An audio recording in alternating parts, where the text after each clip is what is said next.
It was a weekend night, November of 2015. My 7-year-old son Sean was having a sleepover with 4 of his friends. At the time, my wife wasn't home for whatever reason, so I had to keep a somewhat close watch on them without making it too obvious. They were all in Sean's room making a lot of noise, and when things would get either too quiet or too loud, I would sneak over to the bedroom door and just listen to what was going on. You may think that's weird, but this was my wife's instructions, and any married man knows you never want to go against what your wife tells you to do. When it was getting a little loud, I went over to the door and heard that they were all just simply playing with Legos and other toys very loudly. So I went back to the living room to watch TV. Eventually, I heard weird thumping type noises coming from my son's room. I muted the TV and could distinguish them to be taps on one of the windows. I figured, let them have their fun so long as they're not breaking anything. I unmuted the TV. However, I quickly realized things went completely silent from down the hall in my son's room. Now I was nervous that they might have broken something, because it was very uncommon for them to all be completely silent for so long. So I once again crept over to Sean's bedroom door and listened. I could hear quiet giggling and whispering in the room. I finally opened the door out of curiosity and saw the 4 boys sitting on the rug with a mess of toys scattered all over the place. I noticed that the window was completely open. I told Sean to keep it shut, and to also keep the noise down a little bit before shutting the door. I made a stop into the bathroom before planning to go back to the living room. However, when I was in the bathroom, I noticed through the corner of my eye, there were only 4 boys in the room as opposed to 5. Sean's friend Tom was missing. In a panic, I yelled at Sean to tell me where he was, and they all pointed to the open window. Sean said that he left with the pirate to go find the treasure. In that moment, I felt a mixture of feelings in my stomach, but mostly like it was about to explode. I wouldn't be able to fit through that window, so I ran out the front door and caught view of a man holding Tom's hand and walking towards a car. I yelled at him to stop. They both turned around, and then the man let go of Tom, hopped into the tan-colored Toyota Corolla, and floored it down the streets. I ran to grab Tom and brought him back inside. I was no longer comfortable with this sleepover and called all of the parents, told them what happened.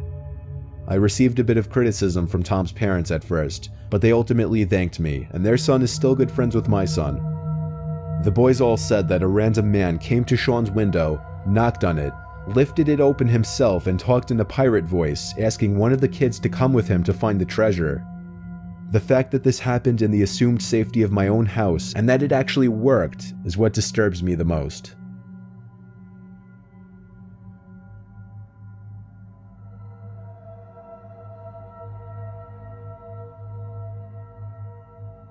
Me, my friend Sarah, and my best friend Canada needed to find something to do and somewhere to smoke. There are woods in a very short walking distance from Sarah's house, and us all being very adventurous 15-year-olds thought that that would be perfect. We could smoke, then adventure the woods. Thinking back, I wish we would have smoked behind Sarah's house and just watched scary stories or some shit, but we didn't. When we made it to the opening that led into the woods that we went in, we adventured, we smoked, and overall, we had fun. And I wish this story ended there. You could clearly see anyone entering or exiting the woods from the streets. Sarah lives in a very nice neighborhood, except one house beside the woods that we were in. This house was old, and me and my friends often joked about how it looked like something out of The Hills Have Eyes. It was a rusty, blue tin house with pigs in the backyard. We were all on the path exiting the woods when we saw a bluish-gray Chevy pickup. The truck started up, and me and my friends jokingly decided to run away from it, and we were shocked to see the truck started following us. Every time we stopped, so did it. We took off. The truck passed, and after a while, we got up, laughed it off, and started walking out of the woods, thinking it was a joke. After about 5 minutes of walking, we started to approach the exit, but we were all struck with fear when we saw headlights blocking the exit. We looked at each other, wondering what to do. Upon looking into the truck, I saw that it was a larger-sized man in a hat and red shirt, but that was all I could see from that distance. In panic, Canada pulled out a small pocket knife. However, I didn't have much trust in her abilities to use it, so we waited for a second, gathering our thoughts and our breath, and finally left the woods and went to Sarah's house. This happened at the end of our freshman year of high school. We are all in the middle of our sophomore year now, and we've since stayed away from those woods for months. On September 10th, however, we went into the woods one last time. It was Sarah's birthday, and again, we needed to find somewhere to smoke. There were 6 girls and 2 boys, so we thought it would be fine to go back into the woods, figuring safety in numbers. After entering the woods and walking for a while, we found a path. Me, Sarah, and Canada had seen the path before, but we never adventured it. To get to the path, you had to go down a small, steep hill. We all made it down the hill, and soon after came up to a fork in the path leading 2 ways. We chose to go left.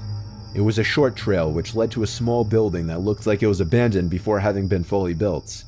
There was a wooden ladder, a small fire pit, but perhaps the oddest thing we found were the saws hanging by strings from tree to tree.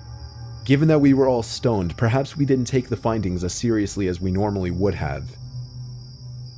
We decided to adventure down the right side of the fork in the path. Not far down the path, we found something truly horrific. There was a hangman-like structure, there was a noose on the ground, an old pair of shoes nearby, and a shovel. I'd never felt so uneasy in my life. We took pictures of everything and we quickly left the woods safely, and I've made a personal promise to never go back into those woods. We believe the man who chased us in the pickup truck had something to do with what we found in the woods, and we were only more grateful after this that he didn't catch us.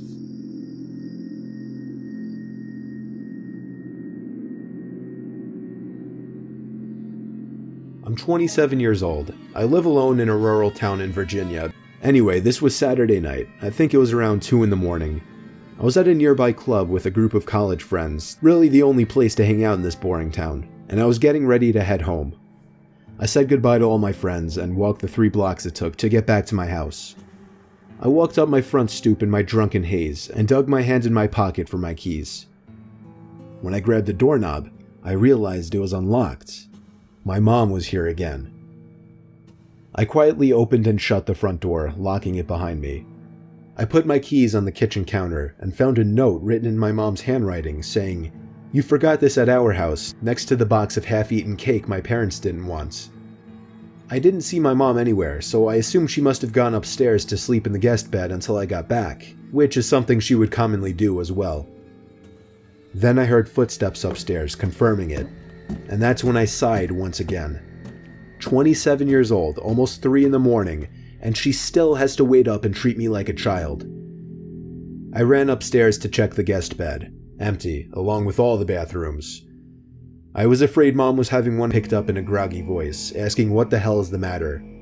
After I told him that I heard Mom wandering around upstairs in my house, there was a short pause, and then he said, "That's not possible, she's sleeping right next to me." My mouth fell open as I turned my head to face the dark upstairs, and just barely by the light provided by the kitchen, I could see a head peering around from the corner at the top of the stairs, looking down at me. I screamed into the phone as I ran out the front door and down the street to my parents' house, explaining to my father on the way. About halfway there, my dad told me, "Alright, I'm gonna call the cops," and hung up.